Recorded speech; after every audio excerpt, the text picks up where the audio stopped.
Hello, everyone, and welcome to another Premier Injuries Daily Update. Now, we've just finished Game Week 4, but Game Week 5 kicks off on Tuesday. So, with a quick turnaround, we'll try and keep this one short and sweet. We're due to hear from several managers on Monday afternoon.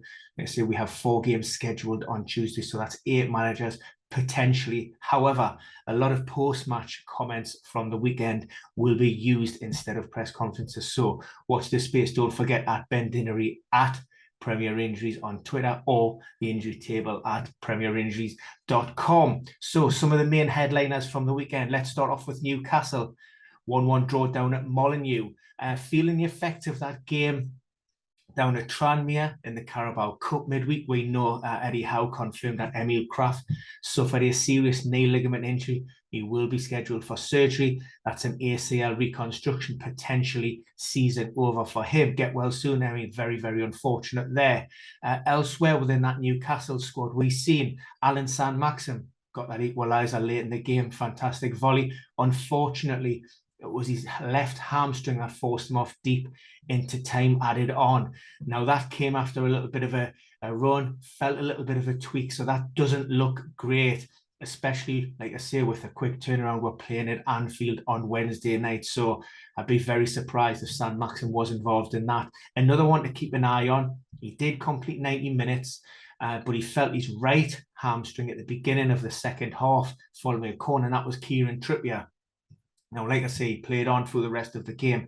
That doesn't necessarily mean that he's going to be okay. Sometimes, we talked about it before, the heat of the battle, the adrenaline, he wants to stay on the pitch, give his all for the team. That injury could potentially evolve. Like I say, the good news is he did play the full 90. Eddie Howe did have the opportunity to make substitutes, so he left him on. So fingers crossed that looks okay, and he'll be absolutely fine for that game. Bruno Guimaraes, he was out of the game at Molineux. He'll certainly miss a game at Liverpool. Eddie Howe thinks that's probably going to be a couple of games at least. Fingers crossed. So, like I say, he's out of game week 5. Maybe an outside chance of game week 6, but I think realistically it might be game week 7 onwards. So again, keep following for all the latest updates with regards to that. Some of the others, Everton, Mason Holgate looks to be a knee injury there. Not great for Frank Lampard, although they did get a decent point against Brentford. That opens the door, or should open the door, for Michael Keane to come into that side. We think that Mason Holgate will be out for at least maybe 2 to 3 weeks. It could be after the international break, but he will be sent for a scan to determine the extent of that problem. For their opponents on the day, Pontus Jansson, he missed out. Now, that was a minor foot injury. He did have a late fitness test on the day of the game. He failed that. That's why Matthias Zanka Jorgensen came into the team. He lasted around about an hour, but that isn't any big surprise because he has just recently re-signed for the club, having left when his contract expired earlier in the summer. So he's just building himself up to full fitness. Pontus could potentially return midweek, and that's good because Brentford have some nice fixtures on the horizon. Always a good cheap asset.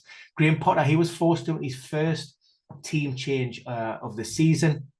He also switched formations, went to a 4-4-2. That was because of a calf problem for Adam Lallana. Now, initially, he said around about a couple of weeks, but the reality is it's probably going to be October before he's back in contention. That's after the international break. Now, new signing Estupiñán, he came in, left-hand side, played at left back. He looks like a natural replacement for Cucurella. Looks a decent player in there. So with Brighton, with a great start of the season, tight at the back, they've got some good assets in and around that sort of 4.5 to 4.7 million, whoever you decide to go in for. So they may be worth some consideration if you're looking to switch defensive assets. Bournemouth, do we really want to be going there? Probably not after shipping 9. Frustrated. Scott Parker said, basically the squad isn't good enough to compete in this league. Lloyd Kelly was a big miss. That's an adductor issue that's been going on for 1 or 2 weeks now. Aggravated against Arsenal. That kept him out of the game. Bad news with regards to Ben Pearson. We're waiting for further updates, again, scans and assessments. But he was unstable, and Scott Parker said it looks to be a serious problem. So, when managers are talking in that effect and the knee is unstable, we know that it's not going to be a quick turnaround. So weeks, potentially months, with regards to the Bournemouth midfielder. So again, get well soon for him. Crystal Palace done so well at the start of the game against Manchester City, but ultimately Erling Haaland decided to show up in that second half for 20 minutes and take all 3 points for the current champions. But Wilfried Zaha, he was ruled out of the game prior to kick-off with a minor injury. It remains to be seen whether he will be available for the midweek tie. Patrick Vieira has been very coy with regards to injury updates from recent press conferences. In fact, hasn't been touching upon team news at all, really, other than confirming those long-term absentees, the Fergusons and McArthurs and the Tompkins of this world, remain on the sidelines. There's also waiting an update for Tyreek Mitchell. Now, he was forced off. That would be a big blow for the Eagles. The left-back's been in great form. So we wait and see what happens on that front. For David Moyes, West Ham, now they come through and got 3 points at Villa Park. Their first win of the season, if I've got that right. I hope I have. But it came at a little bit of a cost. We know that West Ham are now involved in European football, so they're playing Thursdays and Sundays. And that is a mitigating factor in terms of why they may be picking up these couple of problems. David Moyes says, I'm not mourning. This is just what it is. Fact. Ben Johnson, he was forced off. Well, yeah, he was replaced after around 23 minutes with a tight hamstring. That opened the door for Vladimir Coufal to come in, and I would certainly expect Coufal to start midweek. There are also question marks with regards to Aaron Cresswell. Late on in the game, David Moyes confirmed that he was feeling his groin, a little bit of tightness in there. Now, again, if he might not be risked, it's one of those problems, soft tissue, muscle injuries. You don't want to be risking players unnecessarily. It's sometimes best, just to take the player out of the limelight, maybe miss a game, potentially missing 2 games, because we have another 2 games this week, rather than, rush them back and, put them on the sidelines for maybe 2, 3 or 4 weeks. So watch out for that Cresswell.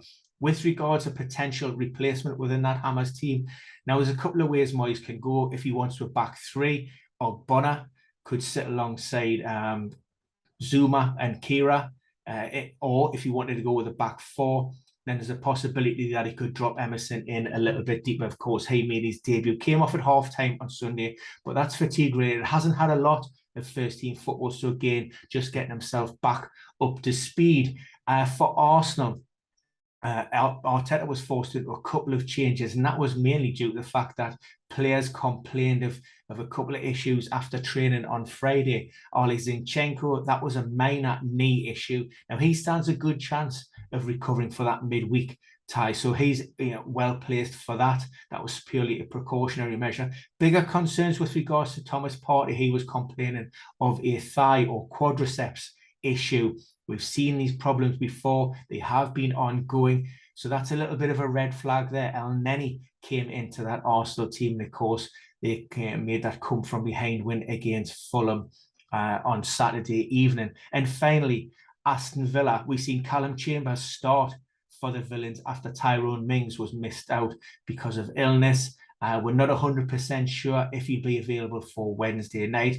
I expect Steven Gerrard to ring the changes he made 4 on Sunday. Surprisingly, Buendia was one of those who was omitted from the team for Philippe Coutinho. He started the season very, very slowly, so it wouldn't surprise me if the likes of Buendia and maybe Ramsey would return to that start 11. So that's it for now. Like I say, we are expecting to hear from potentially 8 managers on Monday afternoon. We will provide a further update. And like I say, we have fixtures on Tuesday, Wednesday, and a single fixture on Thursday night before we then move into game week 6. So keep following for all of the latest news. Just because it's a bank holiday, it doesn't mean that we're off and enjoying ourselves this weekend. So any questions, by all means, hit me up at Ben Dinnery, and we see you all again very soon.